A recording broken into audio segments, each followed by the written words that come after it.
Is there a single cultural institution in America that is currently controlled by conservatives? I can think of one. I'll ask this question from time to time on my radio show, and I'll get answers, people trying to think of a different one. Some people say NASCAR. First of all, no. Also, NASCAR is tiny, right? NASCAR revenue is like 600 million versus NFL's 14 billion, right? But the idea that NASCAR is the only other cultural institution that people could even come up with proves my point, right? But it's not even true. NASCAR during Pride Month kicked out the governor of Texas as the Grand Marshal because he's mean to the gays or whatever. And then NASCAR tweeted out this flag, this trans Black Lives Matter flag. So no, it's not, NASCAR's not a conservative cultural institution, right? So name another one. Name some cultural institution that's controlled by conservatives. It's not universities, obviously. It used to be conservative universities, and or at least a mix of, right? Not anymore. Oh, sure, there may be one, like Hillsdale College or something, sure, but you know what I mean, not big picture. Not the media. You being here on The First, right here, you watching The First, this is countercultural. This is our attempt to provide something different from the rest of the media landscape that's not controlled by the left. It's not medicine. This is a woman who's in med school right now. She says, I had to attend more lectures on pronouns and left-wing politics than on kidney diseases. At the current rate, I'll have a better understanding of how men get pregnant than how women get pregnant. It's not even the military. There's a purge going on in our military right now. There was a report of the Navy readiness done about a year or so ago. And they said morale is so low because they're spending all their time on sexual harassment and gender pronoun training and not on how to win wars. I believe this is intentionally done to make life so intolerable for conservatives in the military, to make it so obvious that you conservative are not welcome in the military, that you just put your head down, finish your last few years, retire, and get out of there. I think it's an intentional purge of our military. There is not a single cultural institution in our country owned and controlled by conservatives. Boy Scouts?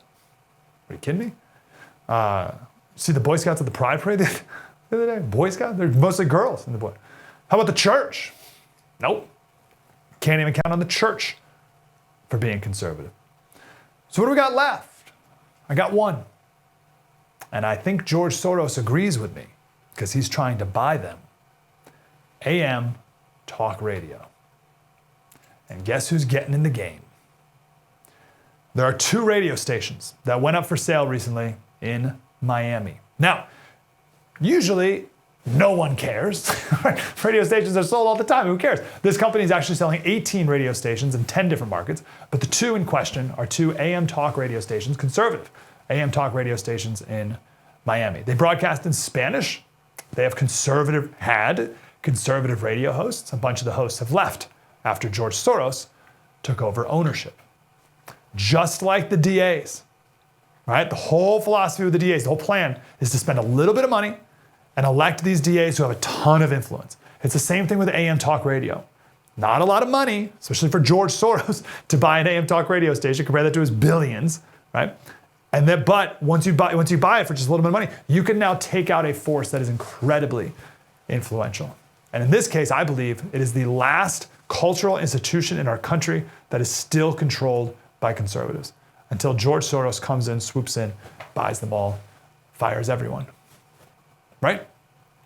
NPR quoted a former congresswoman, a Democrat in Miami, who lost her last election. And she blamed disinformation, specifically disinformation from AM talk radio. Here's what she said again. Former Democratic congresswoman has a bad attitude because she lost. When people are only listening to one source of information repeatedly, they start believing the lies that they're hearing. I think it's absolutely influenced AM radio, the outcome, not only in my election, but of all other elections as well. And when you hear blatant lies about coronavirus, about vaccines, not only the hosts, but also the coordinated callers who go on rants, making sure that people buy their ammunition, get their guns, and are ready to fight against the government, and on, you get it.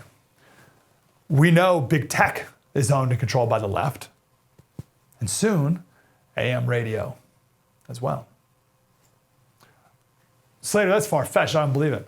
Why would George Soros buy 2 AM radio stations? He's looking to make a killing. He's looking to really make a profit. He's going to really make a profit on these AM radio stations, going and making out sales at a local dentist office. And what do you? He's buying them to shut them down. And that will not be the last AM radio station he does. I can promise you, I will promise you right here, the First TV will never go woke and will never sell to George Soros. We will not go woke like some cable TV stations. We'll never take money from the government to promote vaccines. We'll never run stories promoting trans children like some on cable television. YouTube may censor us, but we'll always say what needs to be said. We believe in the First Amendment. It's our name, the First.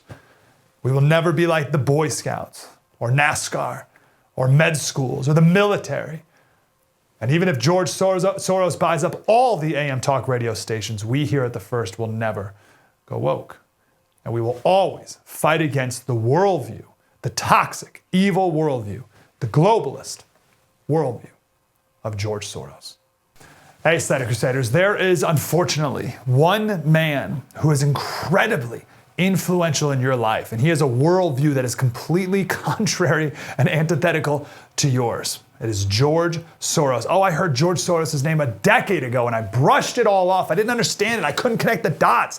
Well, the dots have been connected, right? We see the fruit of what George Soros has done all these years when it comes to DAs in cities across the country. Also what he's doing now with ESG standards. Oh, if you don't know what those are, we talked to James Lindsay on our special. It is available now on the First TV's app. It's a free download. Please watch it and you can see what George Soros has done to this country and how he influences your life and how we can stop him. Available now on the First TV app, and you can download that at thefirsttv.com and at any app store.